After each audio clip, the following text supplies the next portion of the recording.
ಸಾಲು ಸಾಲು ಸೋಲಿನ ನಡುವೆ ಇಂದು ಎನ್ಡಿ ಕೂಟದ ಸಭೆ ನಡೆಯುತ್ತೆ. ದೆಹಲಿಯಲ್ಲಿ ಇವತ್ತು INDIA ಕೂಟದ ಮಹತ್ವದ ಮೀಟಿಂಗ್ ನಡೆಯಲಿಕ್ಕಿದೆ. ಇಂದಿನ ಸಭೆಗೆ 23 ರಾಜಕೀಯ ಪಕ್ಷಗಳು ಭಾಗಿಯಾಗುವಂತಹ ಸಾಧ್ಯತೆಗಳು ಕೂಡ ಇದೆ. ನೋಡಿ, ಎನ್ಡಿ ಕೂಟದ ಸಭೆ ಬಹಿಷ್ಕರಿಸುವುದಾಗಿ ಡಿಎಂಕೆ ಅಧಿಕೃತವಾಗಿ ಘೋಷಣೆ ಕೂಡ ಮಾಡಿದೆ. ಅದೇ ರೀತಿಯಾಗಿ ಕೇಂದ್ರ ಸರ್ಕಾರದ ವಿರುದ್ಧ ಹೋರಾಟವನ್ನು ರೂಪಿಸೋದಕ್ಕೆ ಈ ಒಂದು ಸಭೆಯನ್ನ ಕರೆಯಲಾಗಿದೆ. ಟಿಎಂಸಿ ನಾಯಕಿ ಮಮತಾ ಬ್ಯಾನರ್ಜಿ ಕೂಡ ಭಾಗಿಯಾಗ್ತಾ ಇದ್ದಾರೆ. ಕಾಂಗ್ರೆಸ್ ಹಿರಿಯ ಮುಖಂಡ ಜೈರಾಮ್ ರಮೇಶ್ ಮಾಹಿತಿಯನ್ನು ಹಂಚಿಕೊಂಡಿದ್ದಾರೆ. ಪ್ರಧಾನಿ ಮೋದಿ ಸರ್ಕಾರದ ವಿರುದ್ಧ ಪ್ರತಿಪಕ್ಷಗಳು ಒಗ್ಗಟ್ಟು ಪ್ರದರ್ಶನವನ್ನ ಮಾಡ್ತಾ ಇದ್ದಾವೆ. ಆದರೆ ಈ ಸಭೆ ಶುರುವಾಗುವ ಮುನ್ನವೇ ಒಂದಷ್ಟು ಒಗ್ಗಟ್ಟಿನ ಜಪ ಮಾಡ್ತಾ ಇರುವಂತಹ ಕೂಟಕ್ಕೆ ಬಿಗ್ ಶಾಕ್ ಎದುರಾಗಿದೆ. 23 ಪಕ್ಷಗಳ ಭಾಗಿ, ಆದರೆ ಒಗ್ಗಟ್ಟು ಎಲ್ಲಿದೆ ಅನ್ನುವಂತಹ ಪ್ರಶ್ನೆ ಮೂಡೋದು ಸಹಜ.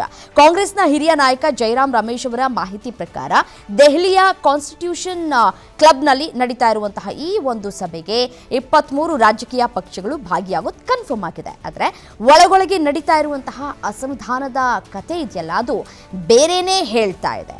ತಮಿಳುನಾಡು ಚುನಾವಣೆಯ ನಂತರ ನೋಡಿ, ಕಾಂಗ್ರೆಸ್ ನಡೆದುಕೊಂಡಂತಹ ರೀತಿ ತಮಗೆ ಮಾಡಿದಂತಹ ದ್ರೋಹ ಅಂತ ಹೇಳಿ ಡಿಎಂಕೆ ಬಹಿರಂಗವಾಗಿ ಆಕ್ರೋಶವನ್ನು ವ್ಯಕ್ತಪಡಿಸುವಂತಹ ಕೆಲಸವನ್ನು ಕೂಡ ಮಾಡಿತ್ತು. ನಟ ವಿಜಯ್ ಅವರ ಟಿವಿಕೆ ಪಕ್ಷಕ್ಕೆ ಕಾಂಗ್ರೆಸ್ ಬೆಂಬಲ ನೀಡಿರೋದ್ರಿಂದ ಮುನಿಸಿಕೊಂಡಿರುವಂತಹ ಸ್ಟಾಲಿನ್ ಅವರ ಡಿಎಂಕೆ ಇವತ್ತಿನ ಸಭೆಯನ್ನು ಅಧಿಕೃತವಾಗಿಯೇ ಬಹಿಷ್ಕಾರವನ್ನು ಮಾಡಿದೆ. ಲೋಕಸಭೆಯಲ್ಲೂ ಕೂಡ ನಮಗೆ ಪ್ರತ್ಯೇಕ ಆಸನ ಕೊಡಿ ಅಂತ ಡಿಎಂಕೆ ಕೇಳಿರೋದು ಕೂಟದ ಬಿರುಕನ್ನ ಕೂಡ ಎತ್ತಿ ತೋರಿಸ್ತಾ ಇದೆ. ಅದೇ ರೀತಿಯಾಗಿ ಪಶ್ಚಿಮ ಬಂಗಾಳದಲ್ಲಿ ಟಿಎಂಸಿ ಹಿನ್ನಡೆಯನ್ನು ಅನುಭವಿಸಿದ್ರು. ಮಮತಾ ಬ್ಯಾನರ್ಜಿ ಅವರು ಇವತ್ತಿನ ಮೀಟಿಂಗ್ಗೆ ದೆಹಲಿಗೆ ಬಂದಿಳಿದಿದ್ದಾರೆ. ನಿನ್ನೆನೇ ಅವರು AAP ಮುಖ್ಯಸ್ಥ ಅರವಿಂದ್ ಕೇಜ್ರಿವಾಲ್ ಅವರನ್ನು ಕೂಡ ಭೇಟಿಯಾಗಿ ಚರ್ಚೆ ಕೂಡ ಮಾಡಿದ್ದಾರೆ. ಆದರೆ ಅಲ್ಲಿ ಕಾಂಗ್ರೆಸ್ ಜೊತೆ ದೀದಿಗಿರುವಂತಹ ಮುನಿಸು ಇನ್ನೂ ಕೂಡ ತಣ್ಣಗಾಗಿಲ್ಲ ಅಂತ ಹೇಳಲಾಗ್ತಾ ಇದೆ. ಕೇರಳ ಚುನಾವಣೆಯಲ್ಲಿ ಕಾಂಗ್ರೆಸ್ ನಾಯಕರು CPIM ಮತ್ತು BJP ನಡುವೆ ಒಳ ಒಪ್ಪಂದ ಆಗಿದೆ ಅನ್ನುವಂತಹ ಆರೋಪವನ್ನು ಮಾಡಿದ್ರಲ್ಲಿ ಅದಕ್ಕೆ ಎಡಪಕ್ಷಗಳು ಕೂಡ ಕೆಂಡಾಮಂಡಲ ಕೂಡ ಆಗಿದ್ದಾವೆ.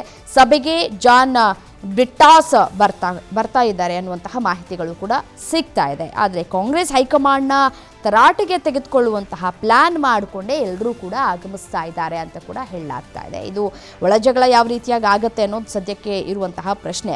ಒಂದು ಕಡೆ ಮೋದಿ ಸರ್ಕಾರ ಸಂವಿಧಾನದ ಮೇಲೆ ದಾಳಿ ಮಾಡ್ತಾ ಇದೆ, ತನಿಖಾ ಸಂಸ್ಥೆಗಳನ್ನು ಬಳಸಿಕೊಂಡು ವಿರೋಧ ಪಕ್ಷಗಳ ಧ್ವನಿ ಅಡಗಿಸ್ತಾ ಇದೆ ಅಂತ ಹೇಳ್ತಾ ಇದೆ, ಜನರ ವೋಟಿಂಗ್ ಹಕ್ಕನ್ನು ಕಬಳಿಸ್ತಾ ಇದೆ ಅಂತ ಹೇಳಿ ಕಾಂಗ್ರೆಸ್ ಆರೋಪ ಮಾಡ್ತಾ ಇದೆ.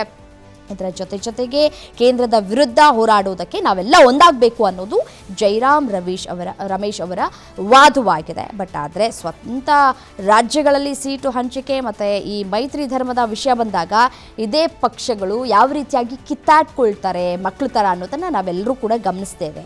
ಮತ್ತು ಒಂದು ಕಡೆ ಡಿಎಂಕೆ ಬರಲ್ಲ ಅಂತಿದೆ, ಇನ್ನೊಂದು ಕಡೆ CPIM ಪ್ರಶ್ನೆ ಮಾಡ್ತಾ ಇದೆ. ಹೀಗಿರಬೇಕಾದ್ರೆ 2029 ಲೋಕಸಭೆ ಚುನಾವಣೆಗೆ ಮೋದಿ ವಿರುದ್ಧ ಗಟ್ಟಿ ಒಗ್ಗಟ್ಟು ಪ್ರದರ್ಶಿಸೋದಕ್ಕೆ ಈ ಒಂದು ಇಂಡಿ ಕೂಟಕ್ಕೆ ಸಾಧ್ಯನಾ ಗೊತ್ತಿಲ್ಲ, ಕಾದ್ ನೋಡಬೇಕು.